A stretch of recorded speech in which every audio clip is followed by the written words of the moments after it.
आप सभी को जय मसीह की। परमेश्वर की हुजूरी में आप सभी का स्वागत करती हूँ। आज हम बात करेंगे कि ऐसा कौन सा पाप है जो क्षमा नहीं हो सकता।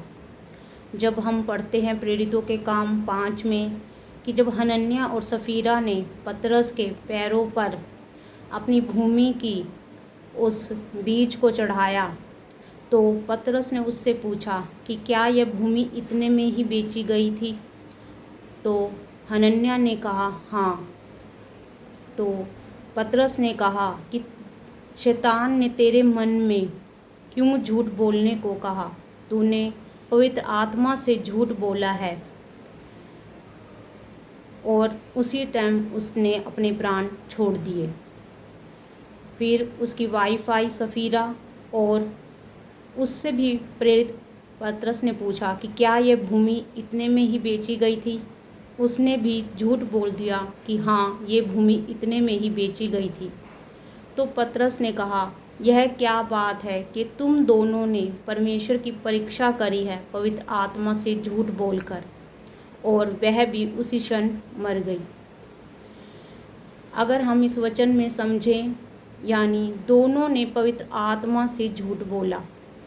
यहाँ पे हम प्रेरित पतरस की बात नहीं कर रहे हैं, क्योंकि प्रेरित पतरस ने आप स्वयं कहा कि तुमने पवित्र आत्मा से झूठ बोला, तुमने परमेश्वर की परीक्षा करी, इसीलिए यह तुम्हारा जो पाप है वो क्षमा न किया जाएगा। एक जगह प्रेरित पौलुस ने भी कहा है कि ऐसे भी पाप हैं जिनके विषय में प्रार्थना करने के लिए नहीं कहता। वह यही पाप है कि यदि आप पवित्र आत्मा से झूठ बोलते हैं, जब आप सही रीति पर परमेश्वर के वचन पर नहीं चलते और अपने अगुओं से झूठ बोलते हैं, या जिस जगह भी आप हैं वहाँ पर आप चोरी करते हैं, तो यह सब क्या है? आपने परमेश्वर के भवन में झूठ बोला है, आपने परमेश्वर के भवन में चोरी करी है, और यह सब माफ़ी के लायक नहीं होते। इसीलिए हमें इन सब पापों से बचना चाहिए, क्योंकि यह पाप वह है जिसे परमेश्वर भी कहता है कि यह क्षमा ना किया जाएगा, ना तो इस पृथ्वी पर और ना ही स्वर्ग में।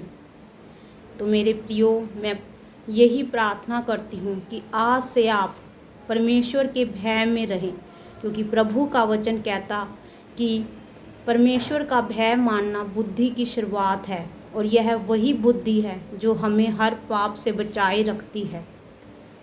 प्रभु आप सबको आशीषित करे, ब्लेस करे। सबको जय मसीह की।